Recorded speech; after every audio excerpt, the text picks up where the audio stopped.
السلام علیکم دوستو، آج میں آپ لوگوں کو اللہ کے ایک ولی کا حیرت انگیز واقعہ بتلانے جا رہا ہوں۔ حضرت فضیل بن عیاض رحمت اللہ علیہ فرماتے ہیں کہ ایک جوان شخص تھا۔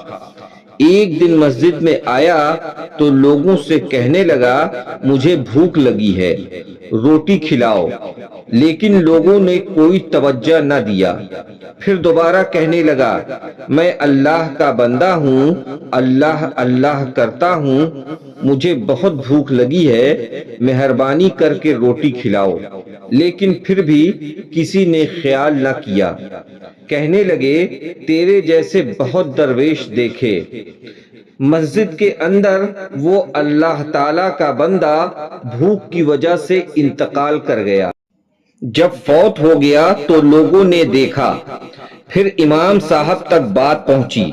امام صاحب مسجد میں داخل ہوئے، دیکھا اور انہوں نے اعلان کیا کہ کسی لاوارث کا انتقال ہو گیا ہے، چندہ اکٹھا کرو، کفن دینا ہے۔ لوگوں نے پیسہ اکٹھا کیا، کفن کا انتظام ہوا۔ امام صاحب نے جنازہ پڑھایا۔ عشاء کے نماز کے بعد لوگ دفن کر کے گھر آئے۔ صبح جب فجر کا وقت ہوا، مؤذن جب اذان دینے کے لیے مسجد میں داخل ہوئے تو چیخیں مار کر رونے لگے۔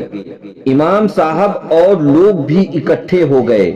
کیا دیکھتے ہیں کہ جو کفن پہنایا تھا وہ مسجد میں پڑی تھی۔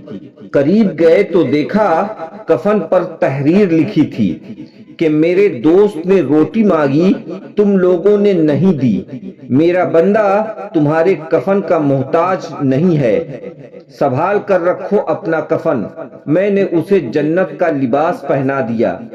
ایسے ہوتے ہیں اللہ کے ولی، انہیں اللہ تعالیٰ پسند کرتے ہیں، ان کو اجر اللہ تعالیٰ عطا کرتے ہیں۔